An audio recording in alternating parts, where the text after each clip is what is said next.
Well, before we talk about football, I'd like to congratulate all our student athletes that graduated last week.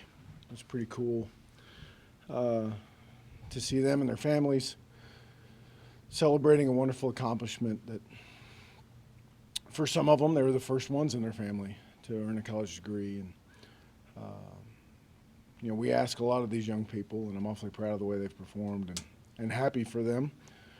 We got back to practice yesterday, and today we'll practice again tomorrow.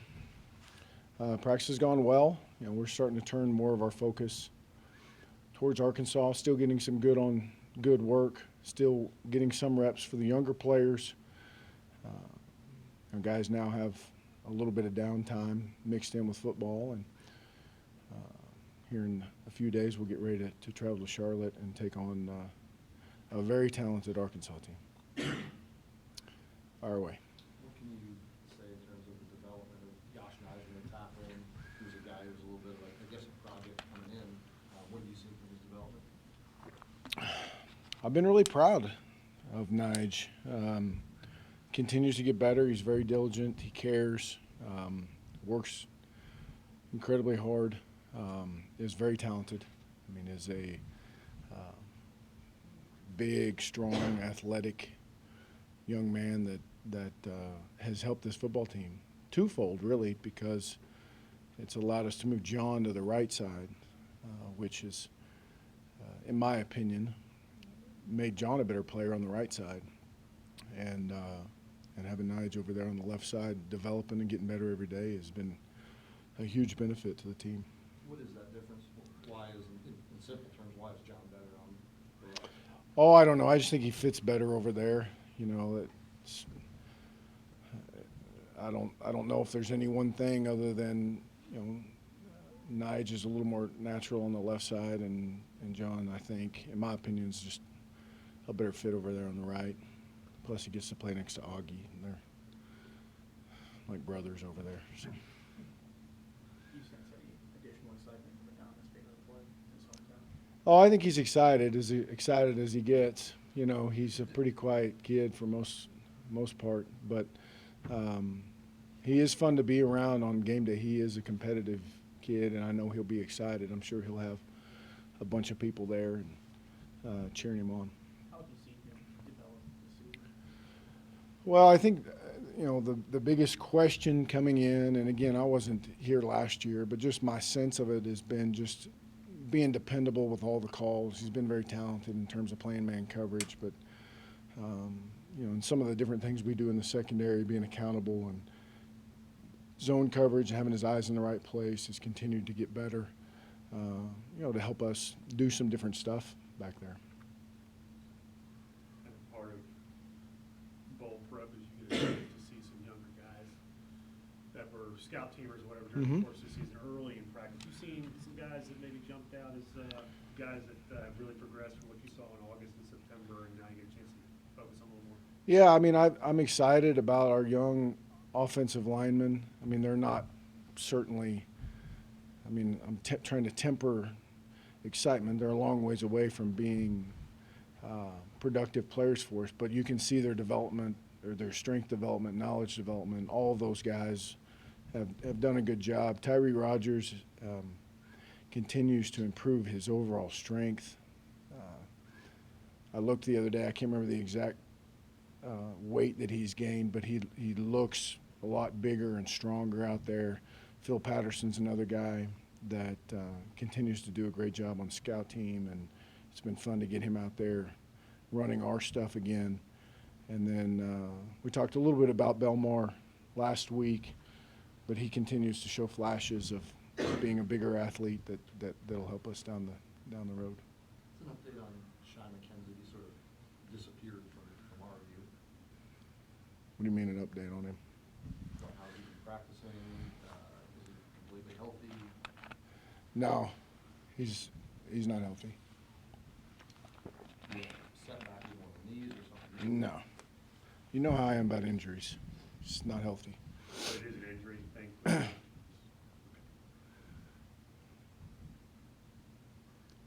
Tim Selby at punt return via practice. Looked pretty good. How do you choose somebody like that for that Well, it depends on if you want them to run after practice or not.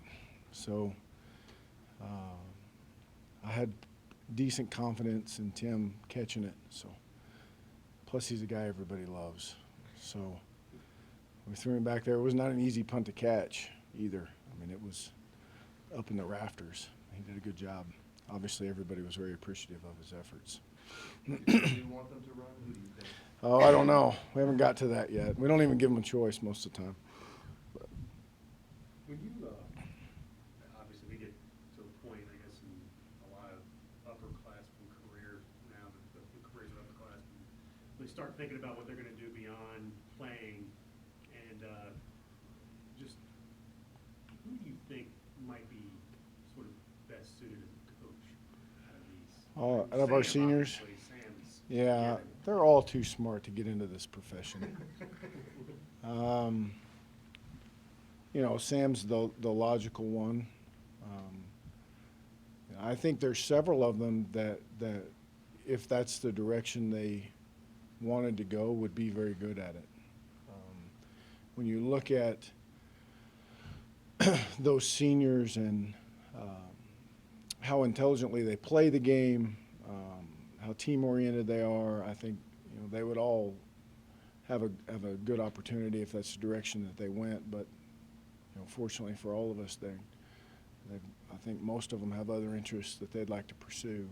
But Sam's the one that logically comes to mind, and I don't know if that's what he wants to do or not. I know there's a good bunch of them. They're going to try and play football as long as they can. The good news is they've got their degrees, and that's an empowering thing. They can go any direction that they choose. As a guy that could have done business school or law school and then got into coaching, you kind of jokingly said, you think some of these guys are smarter than to get into this. Do you warn some of them that, be careful what you wish for type thing? Well, the first thing is don't wish, the thing that everybody's in such a hurry to grow up. Don't wish these times away is the first thing I usually tell them. You only have a few more opportunities to be with your guys. And while college football is a lot of work, it's also a great time, and enjoy every moment of that. And then you're going to have some time to figure out what you want to do.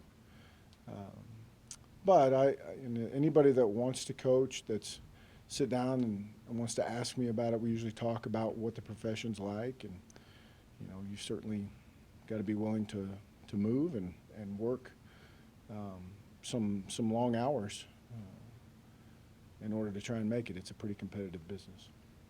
I've seen a couple guys come out and say that they weren't going to play in their bowl games as they're getting ready for the NFL draft. I'm curious if you had an opinion on that, any reaction to that? No, I have seen, I guess, the kid at LSU and the kid at Stanford. Yeah, I read those. I don't have a strong feeling one way or the other. I genuinely concern myself with what's going on our team. But those guys are fantastic players, I know that. Excuse me. Anybody else for Coach? Yeah. We've been talking a lot about your players' growth. Talk about yours for a little bit, because you've worked with some great coaches and analysts along the way, like Bill Blankenship, who just won the state championship in Arkansas. What have you learned from people like him that's helped make you a better coach this season? Oh,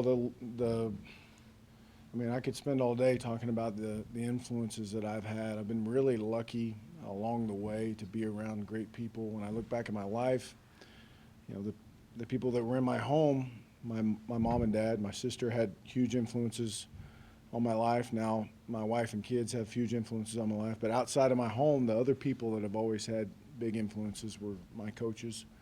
And I was really fortunate at every stop along the way to be around some great men, from Coach Blankenship in high school to Denver Johnson and Dick Winder in college, on to working for Gary Patterson at TCU. So, I could fill up notebook upon notebook of observations about the way they've handled situations or the way that they've organized or dealt with the team. And, I have taken virtually everything that we do on a daily basis from some part of my experience in the past and tried to tweak it to fit what we're doing here. I know you guys do like a big team get together and invite guys to come over to your house for Thanksgiving and stuff like that. Do you traditionally do anything bowl week, you know, if you're somewhere over Christmas or anything like that? I know Frank used to have John Boleyn dress up in a Santa? costume. Yeah, we're still looking for volunteers. Yeah, right. That wasn't Santa? Sorry. Yeah. I thought about that when I said it. We'll have something. You know, all our plans are still in the works. We'll have obviously a meal on Christmas Day, and then we'll have a little something. Wow, that's top secret, huh? I'd fill you in on the details if I knew them, but I don't know them right now. That's the honest truth. Other concerns, is that? All right, gang? Good? All right. Thank y'all.